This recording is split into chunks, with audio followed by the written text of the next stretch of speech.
sabaye octobre kalo kile kono ton samba fla ani mugan nani ha munu sokone mana mali kono mali ko ayaw bismillah ho ka bamananga kuna foni keneka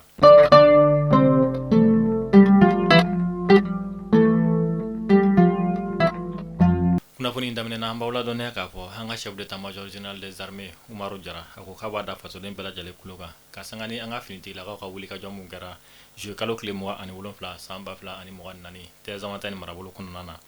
mun kɛra sababu ye jadi wala tigilamaw ye an bɛ sikadi da an ka finitigilakaw ɲɛ ka maa damadɔ o bɔnɛ ani na ka sanga ni an ka finitigilakaw ka wuli ka jɔ ye tɔburu kalo tile 8 san 2024 chef d'état major général ko k'a b'a da fasoden bɛɛ lajɛlen kulo kan ko an ka finitigilaka minnu bira tɛnzamata ni marabolo kɔnɔna na k'u sera ka su ninnu sɔrɔ k'u ka jɛnajaw kɛ a kɛcogo ɲuman na chef d'état major général des armées a ko k'a b'a da maliyɛn bɛɛ lajɛlen kulo kan ko wuli ka jɔ in k'a tɛna dabila fɔ an ka finitigilakaw ka sebaya sɔrɔ wagati minnu na an bɛ dugawu kɛ ala ka hinɛ tabaw la ala ka yafa kuma ala k'an ka jamana basigi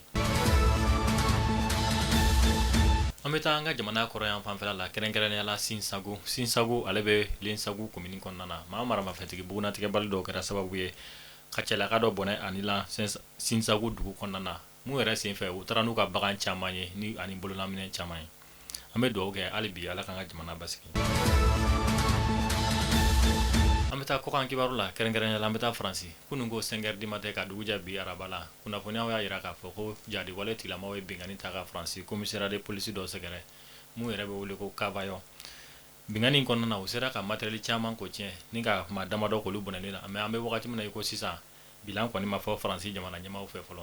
heure damadɔ yanni bingani ka kɛ Osama Ben Laden ne ale ye terroriste ba ye mun lakodɔnnen don diɲɛ fantan ani naani bɛɛ lajɛlen kɔnɔna na o denkɛ mun tun bɛ yen n'a bɛ to ka taa Faransi ɲinɛ a san 13 ye kunnafoniyaw y'a yira k'a fɔ ko Faransi jamana ɲɛmaaw ye yen donni interdit a la heure damadɔ o kɔfɛ attaque in yɛrɛ kɔni kɛra bɛ taa États-Unis jamana kɔnɔna na nin wagati in na compagnie aérienne mun bɛ yen ni ale bɛ wele ko Turkish Airlines ale avion bolila tora sanfɛ ni ka fatu mais kunnafoniyaw y'a yira k'a fɔ ko équipage tɔw sera ka avion lajigin mun kɛra sababu ye avion jiginna ka sɔrɔ basi ma a sɔrɔ